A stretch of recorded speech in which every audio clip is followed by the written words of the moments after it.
Disney movies that I loved in the 90s and the 2000s. Pocahontas is so fucking badass and free, and she doesn't need a man. Pocahontas, wow, dark horse. Why is Scar, the villain in the movie, kind of dark and sexy? Rafiki pulls the reeds back. Like, oh my god, my parents are in me. Ariel, girl, what are you doing? Don't you dare change for a man. Question, is Ursula taking Ariel's voice a metaphor for taking all women's voices?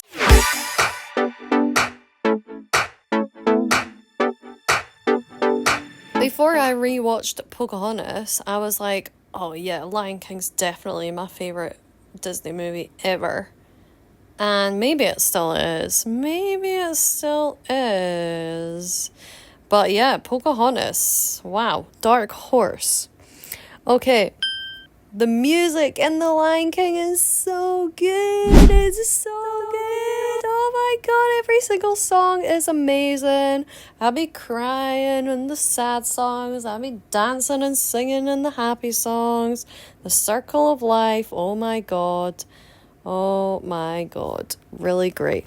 Great music. Why is Scar, the villain in the movie, kind of dark and sexy? And I remember thinking this as a child, like, there's something about Scar. Love again the spiritual messages about how we are all connected. Why can I not think of any right now?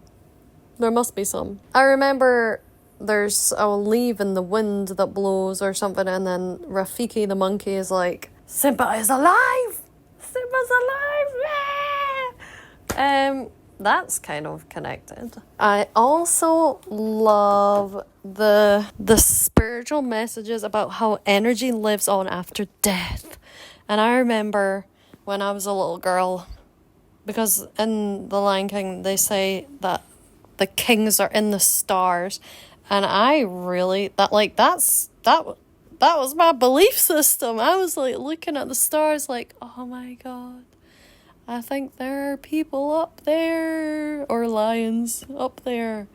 I just think that is such a beautiful concept. And I mean, I'm so deep into spirituality now that, I mean, I think that there are star people, star beings, so it's kind of true. But anyway, I remember being a little girl and being like, oh, that's so beautiful. And yeah, there was like this part of me that kind of thought, I think that's true, but I didn't really know why. Oh, I'm just gonna insert that meme that just shows Nala's look in that scene. That should have made Lion King PG instead of Universal. Is it PG? Is it Universal? Well, anyway, it's inappropriate for kids. So many visual metaphors. Love that. The rock. Oh! The rock and the monkey. What am I trying to say here? Somebody else that's smarter than me, type it in the comments. But yeah, like Simba has to come back and take his rightful place, and he has to go up the rock. And it's like,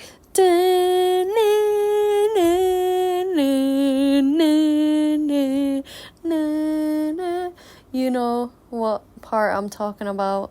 And he's like with his feet in the rain, and he's splashing, and he's like finally taking his place back as king.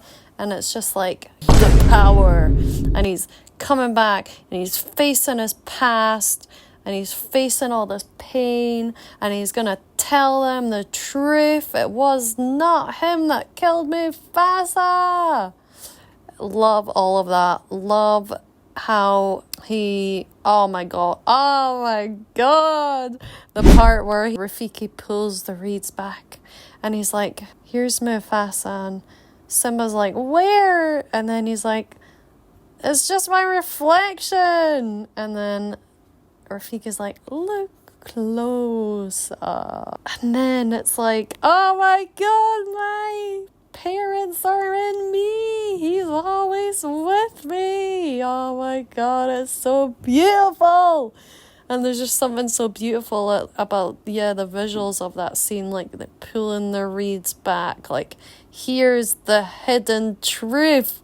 Look in your reflection and you will see that he is always with you. Ah! Yeah, just even as a child, I was like, oh my God, it's so beautiful. Yeah, it's sad, it's funny, it's deep, it's beautiful, it's magical, there's action. Great, it's great. Again, it's like connected to nature. The nature is like giving messages. Also saw a meme about this. It is kind of fucked up that Simba's like to Timon and Pumbaa. Does he tell them? Maybe he doesn't tell them, but he's kind of like alluding to that his dad died and he feels responsible and his past is really dark, and then Timon and Pumbaa are like, Hakuna Matata. Like, what? Absolute spiritual bypassing and what do you call that again? Like, toxic positivity. It's like, that's fucking gaslighting Timon and Pumbaa. But I did say that the bugs that they eat somehow look really yummy. I know that you feel the same way too. Recently I had a Lion King synchronicity and it made me realize why I relate to that movie so much.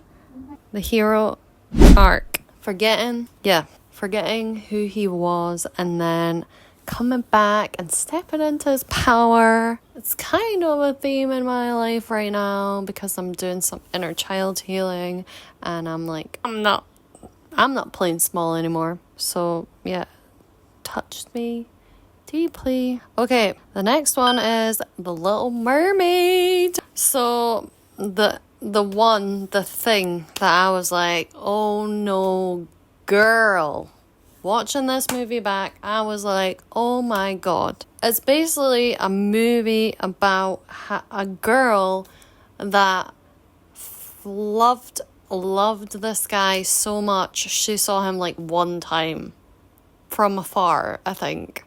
I can't remember. And she decides to change herself for the man. Ariel, that is not very feminist. What the hell? That would not fly in 2025. Girl, what are you doing? There's Pocahontas being a badass, and then there's the Little Mermaid like, oh no, I have to become a human. Why would you want to become a human? We suck. We suck. Keep your fishtail, girl. Keep flapping around in the sea. Don't change for a man. Don't you dare. Don't you dare change for a man. Again, why is Ursula evil and scary as fuck, but kind of sexy at the same time?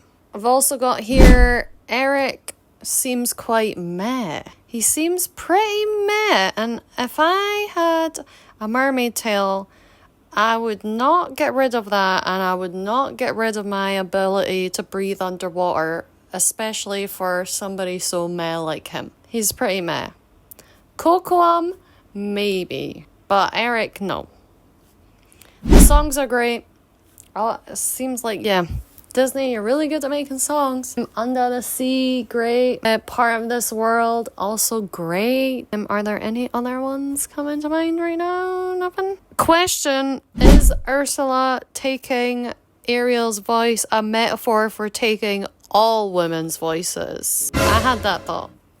I don't know. I'm just going to put that question out there. Why do Sebastian's lips look so luscious, and why do I want to use Ursula's fishy lipstick? It looks delicious. Okay, that's all I've got for Little Mermaid. Maybe we can come back to the Little Mermaid a little bit more. I'm sure there's more.